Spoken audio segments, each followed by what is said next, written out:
አሰላሙ አሌይኩም ወራህመቱላሂ ወበረካቱ። ውድና የተከበራችሁ የተወደዳችሁ የኡሙአይመን ቤተሰቦች እንዴት ናችሁ? ደህና ናቸው ወይ? ሰላም ናቸው ወይ?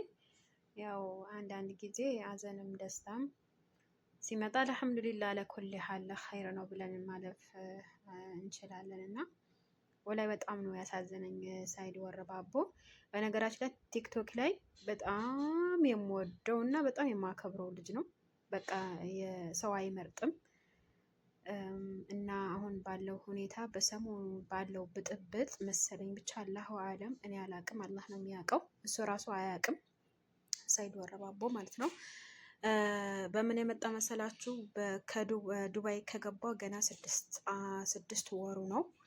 እና ደግሞ በሰሞኑ ባለው ብጥብጥ ይሆን ብቻ አላቅም፣ ከሀገራችን ለቀህ ውጣ ምናምን ብለውኛል አለ። ወላይ በጣም ነው የሚያሳዝነው። ይገርማል። እና ለእናት ልጁ ለሀገር ልጁ ለኢትዮጵያ እህቱ በመከራከሩ ነው መሰለኝ ይሄን ደረጃ ያበቃው።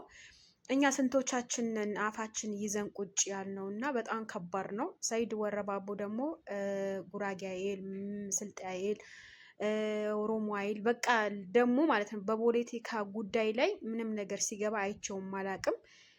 ፖለቲካ እንደዚህ ሆነ የሳውዲም ሆነ የኢትዮጵያም ሆነ ስለ ፖለቲካ አውርቶ አያውቅም። ግን እንዲህ እሱ ራሱ ተጠርቶ ሰኞ ተጠርቶ እንደዚህ ብለውኛል አለ። እኔ ግን ማቀው ነገር የለም ብሏል።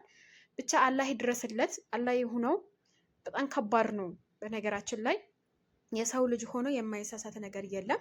ሲጀመር እሱም ብቻ አይደለም የነበረው የዛኔ በሀና ጉዳይ ሲከራከር የነበረው። ያው የሀና ጉዳይ መዘዝ ይዞ ነው የመጣው።